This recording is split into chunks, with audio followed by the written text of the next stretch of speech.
안녕하세요. 반갑습니다. Hello, my name is Minhei. Thank you for inviting me here, and my pleasure to meet you all here. I teach Korean in various County Public Schools ACE online program and biology language center in Kaiser School. Imagine if you are a Korean language teacher and you have classroom with a diverse background students. And some of them may be heritage speakers, while others may have no previous knowledge of the language or culture. But as a teacher, we may face a dilemma when it comes to create inclusive classroom in a world language classroom. So we have to make a decision on how to balance the need for language instruction with the need to respect their value, like diverse cultural backgrounds. So okay, let's say this week the Korean topic is about traditional Korean holiday. The purpose of this topic is to have students give presentations using vocabulary what they learn, and the conversation what they learn, and they have to include the content what they learn about these traditional holidays. To motivate the students who are not familiar with this topic, we need to make them to be interested in this topic. So what should we do? What can we do? So question is, what are examples of ways that you demonstrate culturally, linguistically sustaining pedagogy in your world classrooms?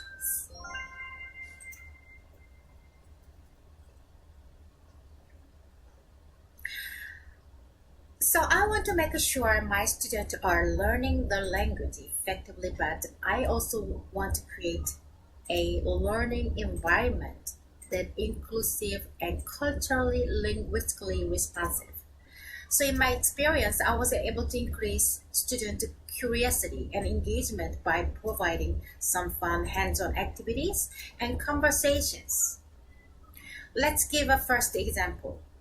Some students may not be familiar with the Korean culture, so I can explain traditional Korean holidays in a friendly and easy to understand mode while comparing and sharing related cultural elements, such as providing authentic materials like videos, songs, custom games, and stories related to Korean holidays. And I can show you an example, picture example of 설날, 대보름, 추석. This can help students connect with the culture and increase their interest in this topic. Also, I can incorporate student background culture into this lesson. For example, ask a student to share their own holiday, traditional holiday celebrations, and compare them with the Korean holidays. This is leveraging student prior knowledge and experiences by creating a chances to share their perspectives and learn from one another. Let's give you a second example. And fun hands-on activities, as I mentioned, that allow student experiences as traditional holiday games. For instance, you can have a student experience traditional games like yunori or 제기차기.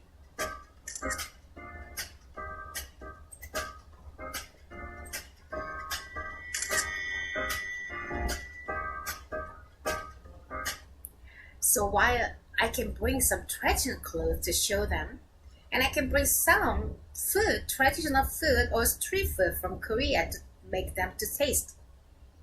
For students, this was the favorite part. They love Korean snack, especially spiced tteokbokki snack. I know this is not traditional, but they love it.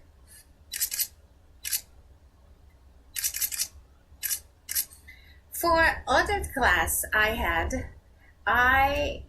little students, so I could create cooking traditional dishes. But this was kimbap 만들기, and that was kimchi 만들기. for another, my intermediate level student, I had them to create a present their own cultural food recipe videos in Korean as summative assessment. This activity was very impressive and proved to be an effective language learning method. And I learned how to make turkey coffee in an authentic way too. Third, let's make a third example. A role play under the Korean traditional holiday theme is the great method to enhance the student communicating skills and further critical thinking skills as well. For instance, Seonnal, which is New Year's, Korean New Year's, ask a group to act out family gathering and customs such as big bow to elders and playing traditional games and take some good fortune money from elders.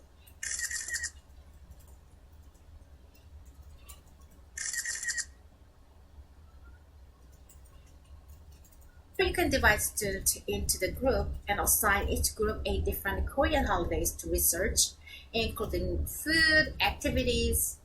So each group can present their findings about their holidays and encourage discussion with other students. When you assign the group project like this, I make sure that who did what, so equally involved and equally included. Comparing traditional Korean holidays is a great method too. So let's students explore similarity and differences between Korean traditional holiday and holidays from student background culture.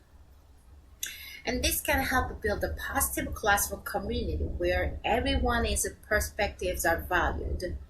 Also, teachers can create welcome and supportive environment classroom that values students from diverse culture, such as student flags, their languages, and their authentic pictures or authentic realia to foster a sense of community and belongings in the classroom.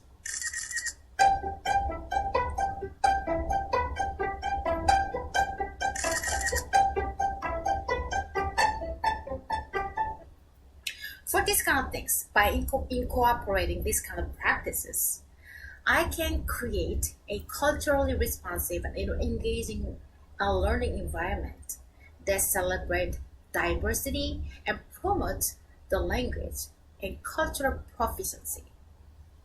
Additionally, the activity is provided an opportunity for students to use and develop their Korean language skills in a context relevant to their own culture.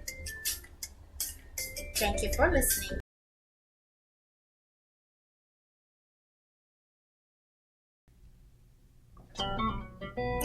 Second scenario.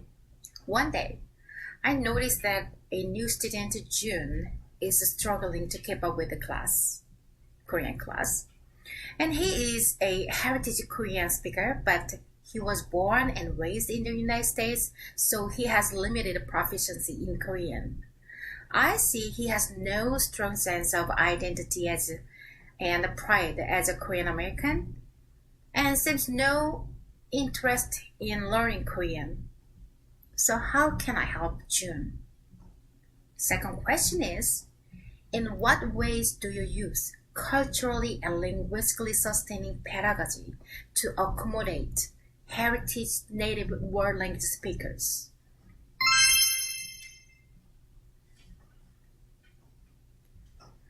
I use culturally responsive teaching.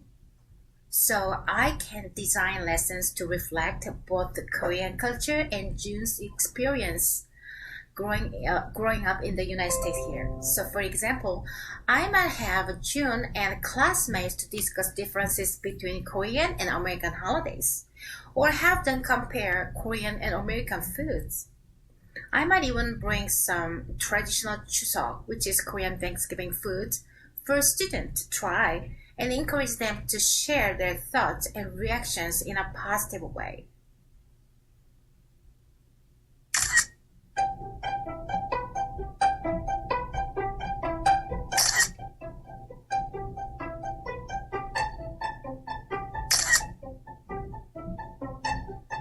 Additionally, I might incorporate elements of Korean American culture into this lesson, such discussing how Korean Americans celebrate Chuseok in the United States, or how holiday has evolved over time for Korean American in the United States. This will really help students connect their heritage with their current experiences and identities as heritage speaker. Number two, I could do differentiated instruction. So I can provide June with extra support to help him catch up the class. And this might include extra tutor session after school, an additional homework assignment, or modified version of class materials for him. So most important thing is here, follow up after providing this kind of instruction and materials to check his progress and providing a feedback. And number three, I could use guest speakers or resources to explore the accomplishment of Korean American from second generation in United States.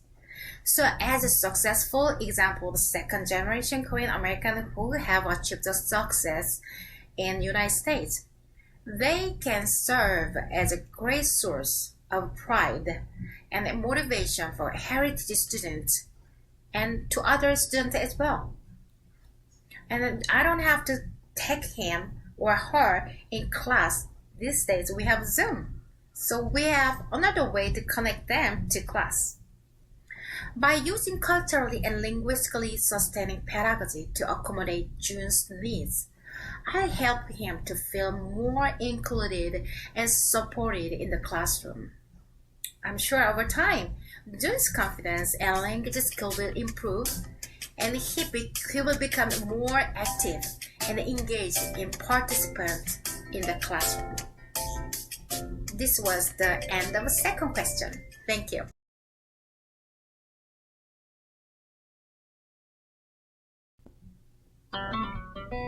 So, third scenario. Have you ever felt that the food and language you grew up with, which felt familiar to you since birth, suddenly became inferior and strange, and causing you to feel ashamed of them? My eldest child is currently a freshman in college. 10 years ago, I packed homemade sushi lunchbox for my child with love and care. However, when my child came from school, I found out that she hadn't eaten anything from their lunchbox. Later on, I found out that the other kids in the school had reacted to another Korean dish my child had brought before, as if it was something strange and not edible. They were showing the reaction like, ew. And that was hurtful experience for my child, who didn't tell me about it then. So for the next sushi lunch box I had packed, my child opened and closed it right away and came home hungry. She didn't even touch it. And there's another episode from my second son. When he was in 4th grade, I went to surprise him and have lunch together during his lunch break at school. So I was waiting for him in the cafeteria, and when he entered the door, our eyes met, but he avoided my gaze and acted like he didn't know me. So I thought maybe he was another child who looked exactly like my son. But however, no matter how much time I looked at him, he was wearing the clothes my son had worn in the morning. So that was him. I couldn't believe it. In the end, I just came back home without having lunch with him. I asked my son why he did that. He didn't give me any clear answer. So my son was embarrassed when an Asian mom visiting him and being noticed in a school dominated by white kids. He felt he was not a mainstream. He was different and he was ashamed. So what's the common thread in both incidents? That the children felt ashamed, and that being different from other kids in terms of culture, skin tone, language, or food wasn't just different, but they felt wrong and embarrassed. My children were lacked of pride in their identity as a Korean American. Then, what is the relationship between this incident and this question? What does culturally and linguistically sustaining pedagogy mean to you?